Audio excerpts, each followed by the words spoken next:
Hey guys, if you have ever wondered why other people get so invested in relationships, but you don't, if you ever feel like you've always got your guard up, if you always wonder if that high guard prevents you from enjoying richer relationships and finding more fulfillment, this video is for you. I'm here to tell you about a survival mode that clicks on in your childhood for some people, and it feels normal to them for most of their life.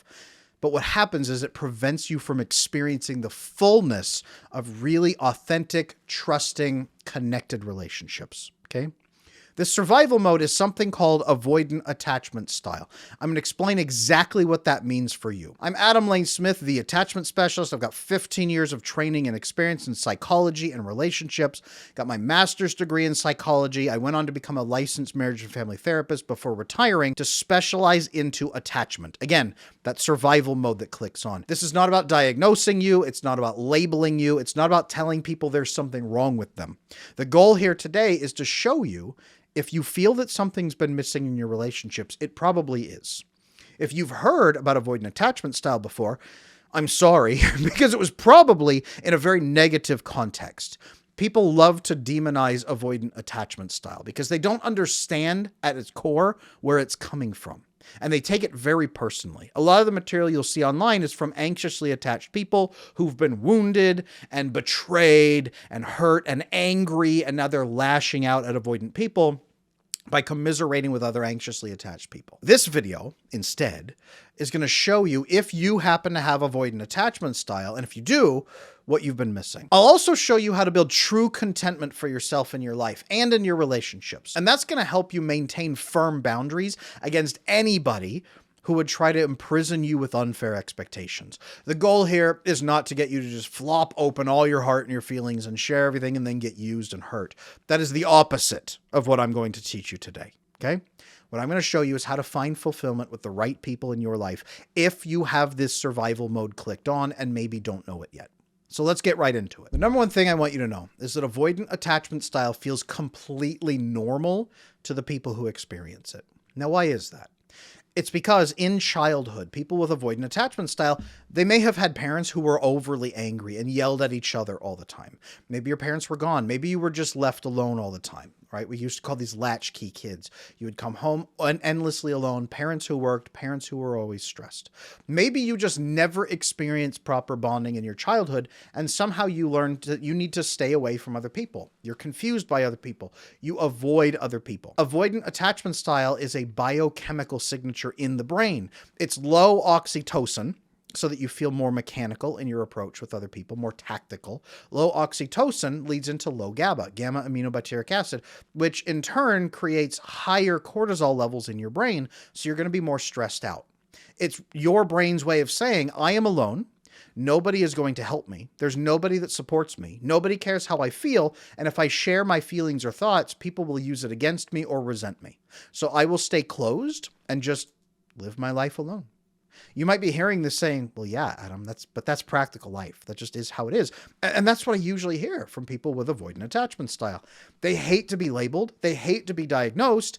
And that's fair. Nobody wants somebody walking up and saying, something's wrong with you. And that's not what this is. Again, this is a survival mechanism that clicked on. But then from that survival mechanism, you focused in on skill sets and mindsets geared towards surviving with that survival focus clicked on. You will deprioritize the emotional intimacy relationships and skills and all of that connection that would fulfill you, and you'll prioritize the things that keep you isolated, separated, and alone. You'll prioritize defense instead of prioritizing openness and connection. Biochemically, this is normal for this to happen. About 25% of the population has avoidant attachment now by the numbers. That's what the most recent research indicates. About 4 different studies have come out in the last 26 years that show that about 50% of people most likely have attachment issues. Half of those avoidant. Very, very common, especially in men, but growingly common also in women. I work with a lot of these individuals. The biggest part of the problem is just getting them to understand there's another way to live that's more fulfilling. Okay? Along with that biochemistry, I have another video on this channel called The Biochemistry of Avoidant Attachment Style, but understand low oxytocin leads to mechanical feelings and more transactional life. Low GABA leads to higher levels of stress. Low vasopressin, because you don't solve problems with other people, you solve it alone. Vasopressin comes along and lets you solve problems with people, and it also relieves stress and makes you feel connected to others. And serotonin levels get very, very low with avoidant attachment style. You will almost never have contentment because serotonin largely comes to you through your relationships. You can get it, kind of scrape the bottom of the barrel with food, with activities, fitness, yoga, sun tanning, things like that, but it's going to be very little. What you are going to have a lot of is dopamine. That's going to be your only real vehicle for making other people like you and for you feeling good. This is why people with avoidant attachment focus on being interesting and then trying to make other people feel good as their vehicle for connecting with people. That's dopamine. That's really all that avoidant people understand because their brains tend to look like this. So they're focused on giving and receiving dopamine as their only vehicle. This is why people with avoidant attachment, at about 7 months, the romantic desire for people starts to die in their relationships because the novelty of the dopamine has worn off, but they haven't entered the oxytocin bonding pathways. That's why this happens. Now, back to survival mechanisms. One research paper from 2010 even asked specifically if avoidant attachment might have developed to allow whole groups of people around the avoidant person to survive better, because the avoidant person is now hyper-tuned to stress and detection of threats, so they can call it out, and then the rest of the group can say, oh, they're scared, I'm scared too, and everyone can move in that direction away from the threat. So it might be that avoidant attachment is not only helpful for the individual, but perhaps also for the group in survival modes. Okay. Research is ongoing to this. I've read research papers where people then go back and refute that. The researchers are arguing over attachment theories and evolution right now, but it does seem verified, at least, that attachment issues are a survival mechanism somehow. And they have survived through all of the millennia of human species. So they do serve a purpose, keeping you safe during the bad times. So if you're wondering right now and you're listening like, well, okay, Adam, it's possible. It's possible I could have avoidant attachment. 100% with you. It's something that you definitely need to think about. I'm not here to label, not here to diagnose. Completely with you. Let's talk about some features that I have seen through my 15 years of training and experience in my clients and in individuals I encounter out in the wild who have avoidant attachment. Number one, it is exceedingly hard for them to trust other people. And I don't just mean a little bit. I mean, trust almost doesn't exist. What they're waiting for is the other person to be stressed out and then flip and be non-self-policing with morals to then sabotage their morals for the sake of relieving their own stress. It's hard to trust other people, not because other people are evil, but because other people lack control and discipline. That's an innate piece of avoidant attachment. They also are obsessed with fairness because nobody has ever really been fair to them. So fairness is the number one thing they focus on in their life. They often try to be very fair with other people, but contracts make them feel safe because contracts are a written, provable document that lays out what's fair and what's not and binds the other person, even if the other person is stressed out. So a lot of people with attachment issues are more comfortable with contracts. That's why so many of them become lawyers. They also avoid being close and intimate with other people. Many of them have never really learned how to open up and be vulnerable. That sounds scary and terrifying to them. They don't really know how to have conversations where they share context. They don't really know how to have those open, intimate relationships with other people because that's so scary. Because again, now no one's going to be fair with you and you can't trust people when they're stressed out. So why get close to somebody who's then going to attack you? And whenever they reach a conflict, and this is what they really are avoiding is conflict, whenever they reach a conflict or stress point, they run away from everybody else. They push other people away, and they do their best to solve it alone, as a lone wolf. Only once it's solved do they then come back to the other people and say, hey, look, I solved this problem. Let's ignore it. Let's move on. They don't trust other people to be fair with them and resolve a conflict with them. Now, one other defining feature that I really want to get into is the chronic feeling of missing something, but not knowing what it is. Again, that brain chemistry, all that bonding, all that connection, the contentment, the joy, all of that is missing for people with avoidant attachment style, but they don't know what it is because they've never experienced it. They just know that they're always stressed. And all these people keep talking about the power of love and how fulfilling love is and how great it is to be open. And why are people doing this? It's usually because that avoidant person has never experienced real love for themselves. It's not because you don't deserve it. It's not because you don't want it. And it's because you didn't experience it in childhood and you have no idea it's open to you as an adult. And the people that you're going to keep connecting with are probably more unstable people who like that you fluff them and they like that you're transactional and they just want things their way. So you're not really going to connect with authentic, secure people who are going to think that you don't want that with them. They're going to wander away. So you'll have a biased loop and you'll always think something's missing and you'll never know what it is until this video, hopefully. Hopefully this is helping.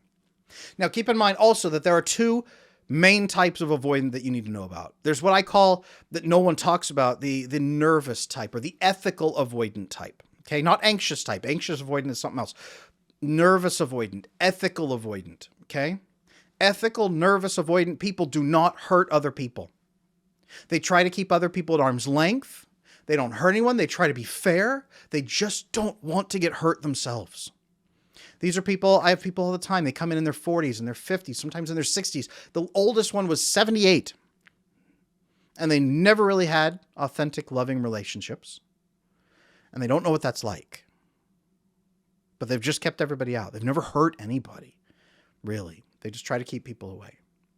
You are not the one that most videos about avoidant people are written about. Most videos about avoidant people are written about the slim chunk of avoidant people who are what I call manipulative avoidant. Okay?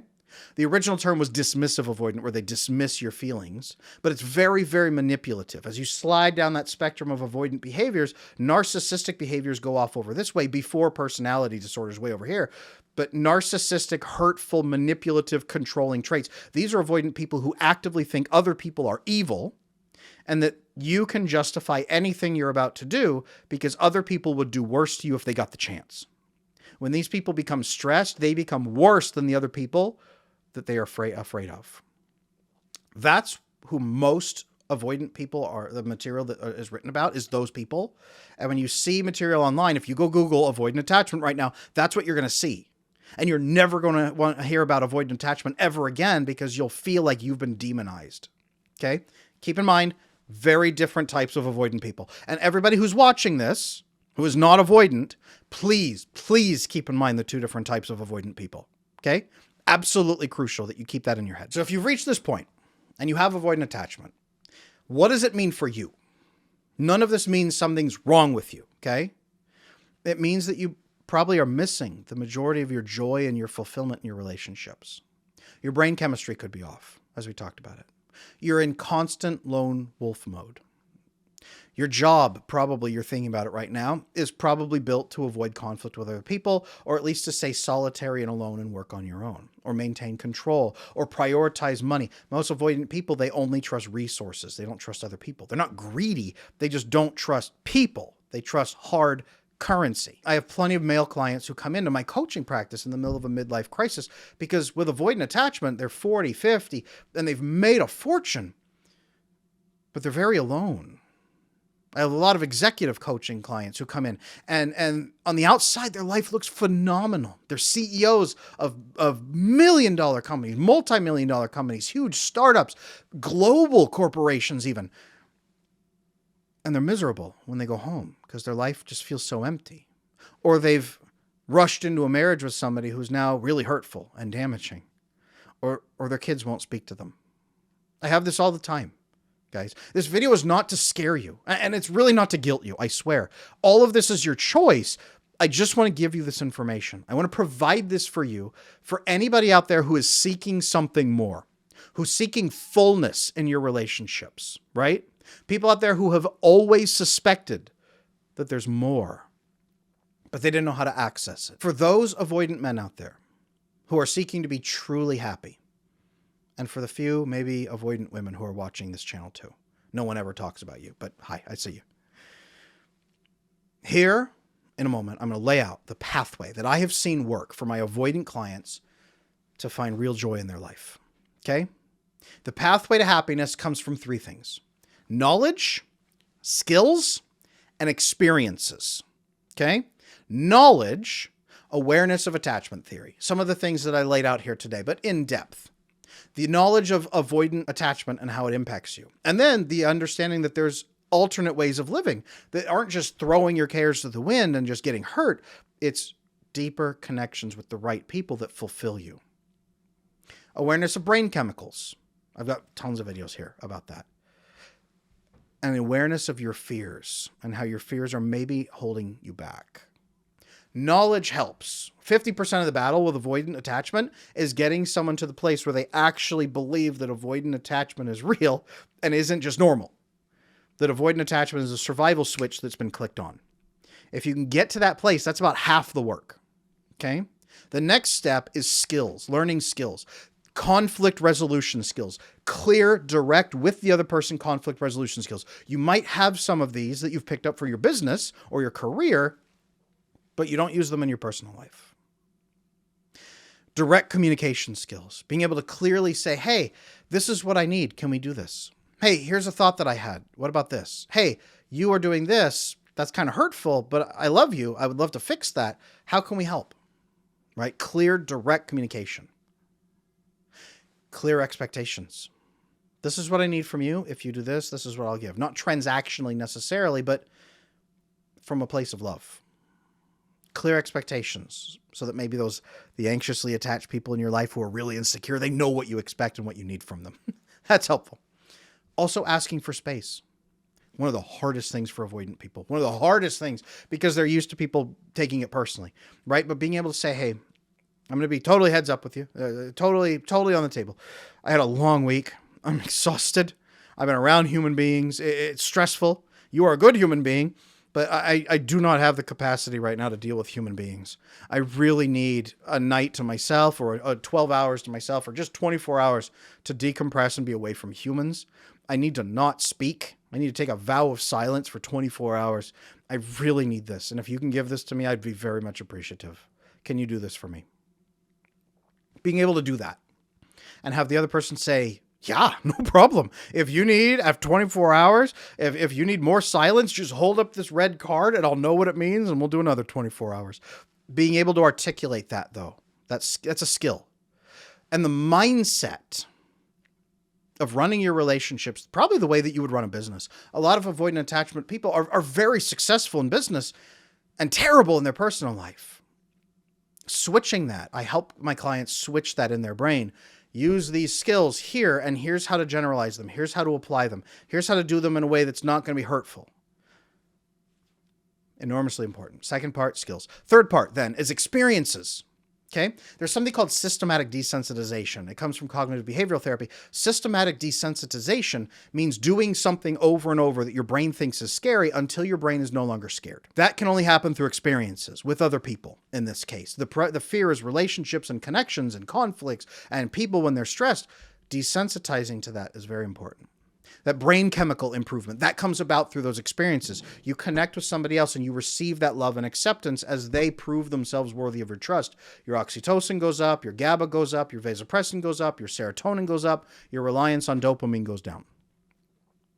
Forming trust with other people through this experience. I teach what's called the 4 levels of trust. Here's how to trust people at 4 levels. Here's how to bring them in carefully. Here's how like 2% of people in your life will ever be at level 4. Here's what you do at the other levels. Here's how to share selectively and get people in. Here's how to reciprocate sharing and then do it. The experiences is really what carries you through into the healing. You might be watching this right now thinking, Adam, that's great, but what does happiness even look like? Okay. I had an executive male client come in, about in his 40s, let's just say. I'll protect his privacy here. Roughly in his 40s. Very few friends. Not married. Okay. Single. Lonely. Alcohol was his outlet, as one would expect with an executive, the cliche. Very low fulfillment in his life. Okay. He learned alternate ways of relating to others. That attachment maybe was actually a thing that existed, right? He learned about avoidant attachment. He learned about secure attachment. He learned how relationships could be, and he got hungry for what that was and how that could feel. He learned these social skills. He learned these connection points, these conflict resolution skills, communication skills, how to talk with people, okay? He did this with 2 friends and his sister, and his life got so much better. So much better, you guys. So much more fulfillment so that he could call people up when he was stressed. He could get help. He could just spend relaxing time with people. Life was not a battle anymore. He had people that cared about him. He actually felt content. His alcoholism went way down. His life satisfaction went way up. But what was cool was he got less stressed at work. He would wake up feeling more relaxed on the weekends and enjoy his weekend. He would wake up feeling less stressed out on Mondays, right? Because he didn't feel like life was a life and death battle. Then he applied these things into his romantic life, into dating. He very quickly found a great match who was stable and trustworthy that he used to push away or get bored by because they wouldn't open up fast enough. But instead, he was attracted to that stability. He found a great match, and she was attracted to him because he knew finally how to open up in the right ways and really attract her. He went from disconnected, unhappy, and lonely and drinking to relaxed and happy and fulfilled and leaning into his life with a girlfriend, 2 close friends, and a sister and her kids. His life was rich. It only took a couple of months, you guys, a couple of months of knowledge, skills, and experiences to go from miserable and drinking and kind of wishing he wasn't alive anymore to joyful and fulfilled in his life, to click off that survival mode and start living. Now, I want to hammer this home. This is optional. No one is going to force you to do this. I'm certainly not here to force avoidant people into becoming secure. I'm not here to manipulate you into opening up so that we can then use your information against you. It's not the goal. I know that enough people have tried to force you into things, okay? If you're avoidant, that's how this formed in the first place, was people forcing you. But if you are here looking for your next level of personal growth, if you've been feeling like there's more to life than what you've seen so far, if you've always wanted a lifelong romantic relationship with a partner that you could trust, if you want to win at life instead of just checking boxes till you go into a box, this change is vital. And the sooner that you do it, the longer you can enjoy it. Now, again, my oldest avoidant male client who came to me was 78 years old. We still fixed his life and we helped him find love and joy. It was, again, that Ebenezer Scrooge transformation where he embraced love and became that avatar of love in the lives of those around him, and then mentored others and cared for them and built great relationships, even at 78. It's never too late. But I would rather help you do it earlier, if you're ready, so you can build a family or you can enjoy your best years with somebody who loves you. I'd rather not have this conversation with you when you're 78 and you say, Adam, I wish I'd had kids. I'd rather have it now with you if you're 30 or 40 or 50 even. Even if you're 80 years old, come on in. There's still love. I am here to help. That's my point. I am here to help. Avoidant people usually take a long time to trust me. I've been speaking directly to you now in the last several videos on this channel because I know it usually requires some communication. You are welcome to email me if you have direct questions at support@adamlanesmith.com so that we can talk about what options are available for you to find your next steps, or if you just need to feel me out and see if I'm immediately going to throw a credit card slot in front of you, like swipe to speak to me. By all means, email me, ask me a question. Let's talk. Let's get you comfortable. Okay. Maybe you want a single coaching session with me to assess how avoidant you are and what your opportunities are. I'm here for that too. Okay. I am here to help. So reach out when you're ready and I will be glad to assist. So let's recap. Okay. Avoidant attachment is a survival adaptation. You might not even know that it's been clicked on because you've had it your entire life. Yes, you can live your entire life with it and not know it because it will feel normal to you. But you're only really going to enjoy dopamine. I mean, maybe 20% of what life has to offer. You're going to miss all these other romantic relationships, and there's going to be a lot of hurt and a lot of bumps along the way. Okay. There is a whole new level that you've never been able to reach before. And I think you know that. If you're watching this video, you're watching a video, how to be happy as an avoidant man. You probably are not happy. Okay. Knowledge, skills, experience. Those are the 3 things you need to help you achieve that fulfilling life. Thank you for sharing this time with me. I am Adam Lane Smith, the attachment specialist. And if you're not sure if you're avoidant in relationships, I urge you to go check out my mini-series called How to Love an Avoidant Man. If the recommendations in those videos that I lay out sound like a dream come true for you, it's likely that you probably have avoidant attachment, and those videos can help you articulate your needs to the people in your life. I'll see you in that series.